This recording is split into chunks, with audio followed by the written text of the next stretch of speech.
Kim Chu Paulo Avellino, opisyal nang inamin at inanunsyo sa publiko ang kanilang big announcement. Marami na naman ang kinilig sa tambalan nina Paulo Avellino at Kim Chu nang mag-perform ng magkasama on stage sa Asap Natin 2 na ginanap sa Ontario, California, USA. Madaming fans na naman napahiyaw at napatili sa hatid na kilig ng dalawa habang sila nasa stage.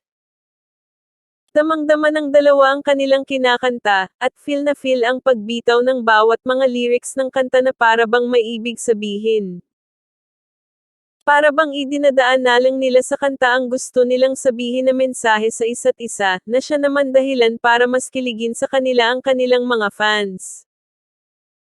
Swak na swak umano ang napiling kanta ng dalawa na kanilang pinerform na Palagi by TJ Monterde, lalong-lalo na ang chorus nito na tila maire-relate sa dalawa, ayon pa sa ilang mga tagahanga na pwede umano itong kanta na to na gawing theme song ng Kim Pao. Samantala, inamin na nila ang naudlot noon na kanilang announcement para sa kanilang mga fans, official na nilang inamin na mayroon silang gagawin na pagsasamahan nila ulit na proyekto na isang pelikula.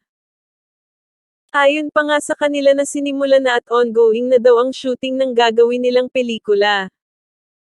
Isa na naman nga ito sa paka-aabangan ng mga Kim Pao fans mula sa dalawa. Ayan na movie na, ready na Team Pinas, kami outside the country support lang, ang saya neto for sure, totoo yan ang lyrics ng song Swak na Swak Team Panatag. Basta merong love story ayos na yun para miipakita kung gaano sila kagaling sa pag-arty, love this couple talaga.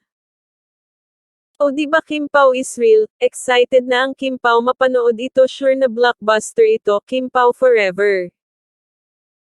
Kahit ano pang tema ng movie, in fairness na pagaling nilang dalawa, like Lin lang na super duper talaga, aabang-abang kami dito sa Cebu City, Kim Pao the movie.